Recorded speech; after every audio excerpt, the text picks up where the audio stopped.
بچپنے سے میری دوران طالب علم کے زمانے سے حضرت کے خطابات سے بیدار مغز حضرات نے ہمیشہ فالو کیا ہے اور اس سے ملت میں انقلاب آتا رہا ہے۔ آج اس وقت رونق اسٹیج ہو چکے ہیں۔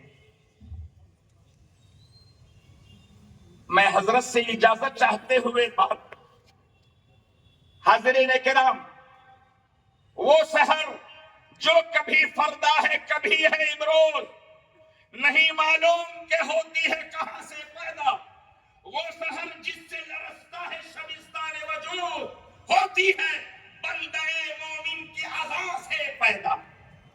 دوستان محترم، آل انڈیا مسلم پرسنل لا بورڈ کو پورے ملک میں تحفظ شریعت کے حوالے سے جاگرتی پیدا کرنے کی مہم چلانی پڑ رہی ہے۔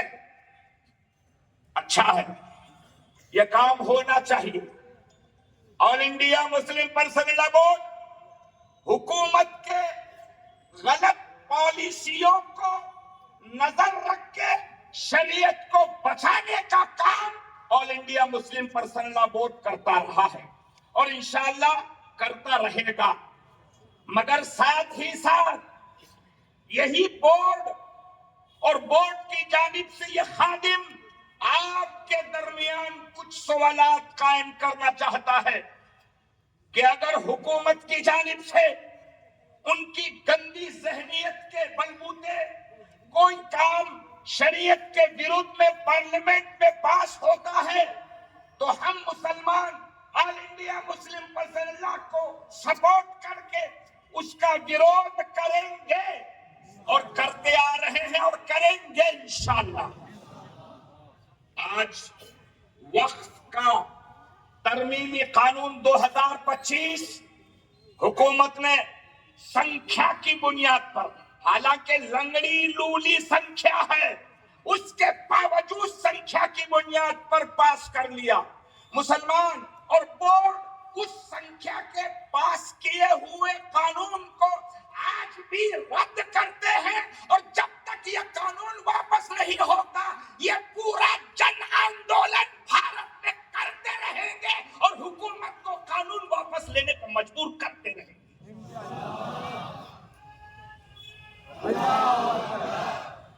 مگر ایک دوسرا پرابلم ہے اور وہ پرابلم یہ ہے کہ کیا مسلمان خود اپنے شریعت کی پابندی کرتا ہے؟ اس حوالے سے بہت جلدی ہاں نکلنا مشکل ہے۔ اس حوالے سے بہت جلدی ہاں نکلنا مشکل ہے۔ جہاں ہم حکومت کی غلط پالیسیوں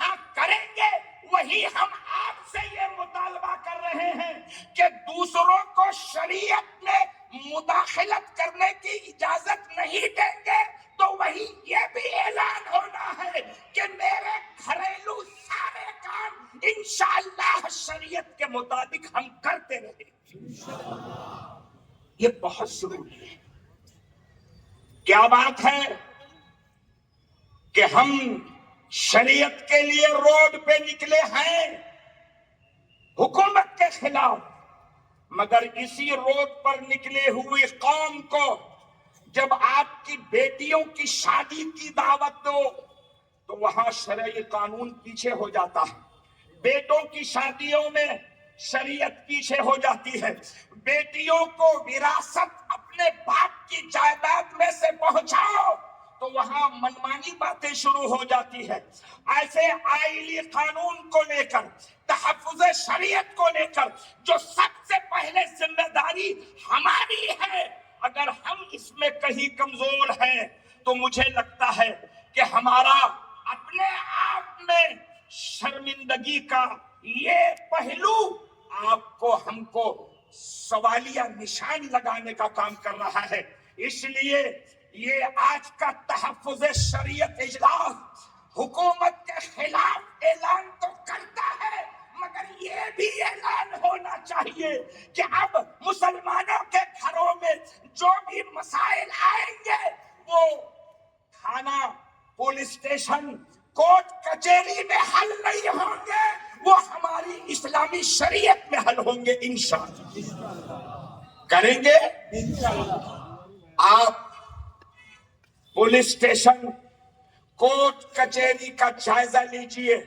میں اپنے علاقے کی بات کر رہا ہوں، آپ کے آکولہ کے کورٹ کے کمپلیکس میں اس ایریے میں کتنے برخے ہوتے ہیں یہ آپ بتا سکتے ہیں؟ میں پوچھنا چاہتا ہوں وہاں برخوں کی بھیڑ کیوں ہے؟ وہاں میاں بیوی کا جھگڑا کیوں گیا؟ وہاں آپسی خاندان کے جھگڑے کیوں گئے؟ وہاں کچھ مخاصمت خاندانی بھائی بھائی کی ہے تو کیوں گئی؟ کیا شریعت میں اس کا حل نہیں تھا؟ کیا علماء کرام کے پاس اس کا حل نہیں تھا؟ کیا مفتیان کرام اس لیے نہیں بیٹھے؟ پتا چلا اللہ کی قسم اس کائنات میں انسانی زندگی کو صحیح تربیت دینے کے لیے اگر دنیا میں کوئی زندہ کتاب ہے تو اس کتاب کو قرآن مجید کہتے ہیں۔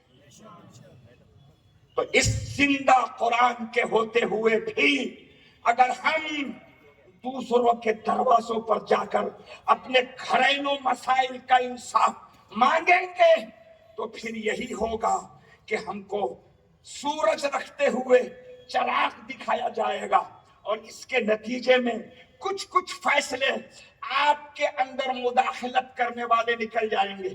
میں آپ سے پوچھنا چاہتا ہوں، ٹرپل طلاق کا قانون پاس ہوا کہ 3 طلاق، اب طلاق ہے چنئی کتے، ایسا ہی نہ بول رہے ہے نا؟ ایسا ہی نہ بول رہے۔ 3 طلاق کسی شوہر نے دیا تو کتے طلاق نینا، بلا نینا۔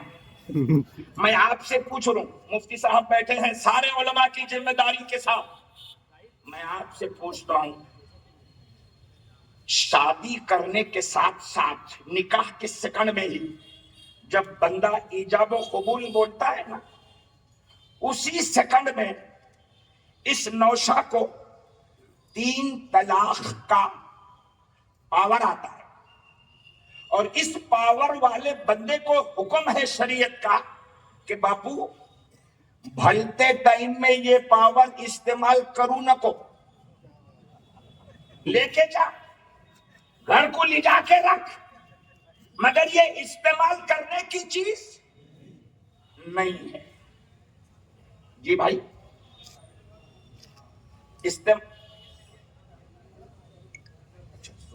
اذان بھی ہو رہی ہے اور صدر محترم بھی تشریف لا۔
نعرہ تکبیر، نعرہ تکبیر، تحفظ شریعت، آل انڈیا مسلم پرسنل لا بورڈ، صدر عالی وقار۔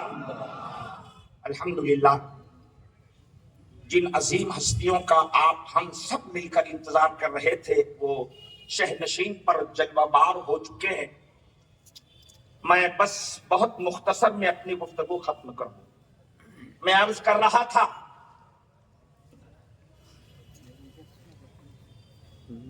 کہ 3 طلاق کا قانون پاس ہوا۔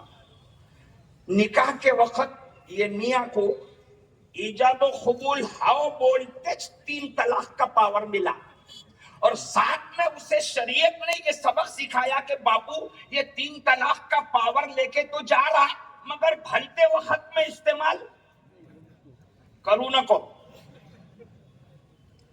آپ کو پتا ہے طلاق کے لیے قانون ہے. عموماً میرے سماج میں طلاق جھگڑے میں ہو جاتی ہے کہ پیار محبت میں طلاق ہوتی. میاں بیوی بہت جڑ کے ہے, ایک دوسرے سے پیار کر رہے اور اچانک 3 مرتبہ ہوتا. کیا ایسا؟ زور سے بولو نا. میں بول رہا ہوں, سمجھ میں آ رہا کہ نہیں؟ کیا تم یہ مراٹھی مدی کائی بولو کا